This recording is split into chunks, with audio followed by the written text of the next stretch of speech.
Guys আসসালামু আলাইকুম। আজকে আবারও নিয়ে আসছি আপনাদের মাঝে মুড়ি মাখানো কিভাবে হয়। দুইটা বলে সুন্দরভাবে কেটে রেখেছি। সুন্দরভাবে কেটে রাখার কারণটাই হচ্ছে সুন্দরভাবে মাখানো যাতে যায়। একই সঙ্গে সুন্দরভাবে মিক্সড করছি, মরিচ ছাড়া একটু মরিচ ছাড়া মিক্সড করে, কারণ হাতে যেন না জ্বলে এই কারণে। এখন একটু হালকা সরিষার তেল দেবো, খাঁটি সরিষার তেল। তেলটি দিয়ে আর একটু মেখে নেব। মেখে নেওয়ার পরে আমরা মিক্সড করব। মিক্সড করার পরে একটু দেখি কেমন লাগে। তো মিক্সড করা হয়ে গেছে। এখন আমরা দেব হচ্ছে টমেটো। টমেটো, এই যে টমেটো দিচ্ছি। টমেটো দেওয়ার পরে আমরা হচ্ছে লেবু কাটা কুচি যে আছে সেই লেবু দিয়ে দিব। লেবু একটু দিলে একটু ভালো লাগে, সেই কারণে লেবুটা একটু কুচি করে কেটে নিয়েছি।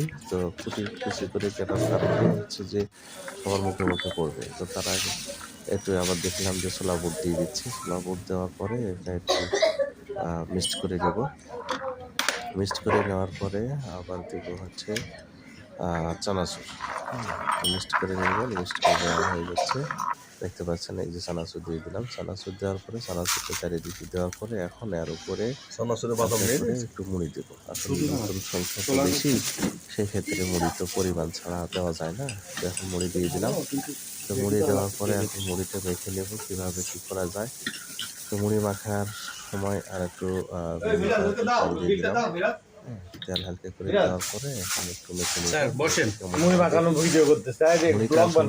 হচ্ছে যে সবাই মিলে হয় না, একসঙ্গে যখন হয় তখন মুড়িটা রাখলে সবাই মিলে মজা করে খাওয়া যায়।